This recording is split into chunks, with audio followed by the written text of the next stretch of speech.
વડાપ્રધાન કીર સ્ટારમરની સ્પષ્ટ જાહેરાત. મધ્ય પૂર્વના યુદ્ધમાં બ્રિટન સીધી રીતે નહીં જોડાય, રાજદ્વારી પ્રયાસો પર મૂકાશે ભાર. બ્રિટિશ વડાપ્રધાન કીર સ્ટારમરે સ્પષ્ટપણે જાહેર કર્યું છે કે તેમનો દેશ મધ્ય પૂર્વમાં ફાટી નીકળેલા વ્યાપક યુદ્ધમાં સીધી રીતે જોડાશે નહીં. આંતરરાષ્ટ્રીય સ્તરે વધતા તણાવ વચ્ચે લંડન ખાતે પત્રકારોને સંબોધતા તેમણે ભારપૂર્વક જણાવ્યું કે બ્રિટન પ્રાદેશિક સ્થિરતા જાળવવા માટે રાજદ્વારી પ્રયાસોને પ્રાધાન્ય આપશે. આ નિવેદન એવા સમયે આવ્યું છે જ્યારે આ પ્રદેશના સૈન્ય હસ્તક્ષેપની શક્યતાઓ અંગે વિશ્વભરમાં ભારે ચિંતા સેવાઈ રહી છે.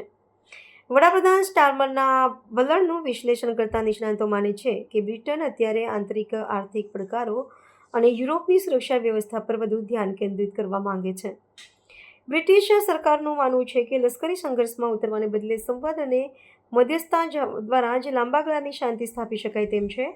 બ્રિટનની આ નીતિ તેના પશ્ચિમી મિત્ર દેશો સાથેના સંબંધો અને વૈશ્વિક સત્તા સંતુલન જાળવી રાખવા માટે અત્યંત સૂચક અને વ્યૂહાત્મક માનવામાં આવે છે. આ જાહેરાતના પ્રત્યાઘાત રૂપે બ્રિટિશ સંસદમાં મિશ્ર પ્રતિસાદ જોવા મળ્યો છે, જ્યાં કેટલાક સભ્યોએ આત્મરક્ષણ અને સાથી દેશોની સુરક્ષા માટે સજ્જ રહેવા પર ભાર મૂક્યો છે. જો કે સરકારના નિર્ણયથી બ્રિટિશ જનતામાં સૈન્ય જનહાનિ અને આર્થિક બોજ વધવાની ભીતિમાં ઘટાડો થયો. આગામી સમયમાં બ્રિટન માનવતાવાદી સહાય અને શાંતિ પ્રક્રિયામાં પોતાની ભૂમિકા મજબૂત કરવાના પગલાં લેશે તેવી અપેક્ષા રાખવામાં આવી રહી છે.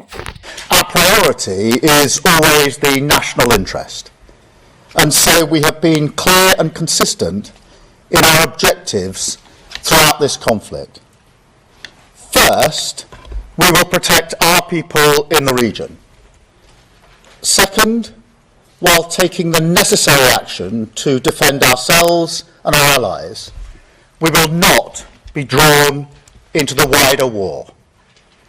And third, we will keep working towards a swift resolution.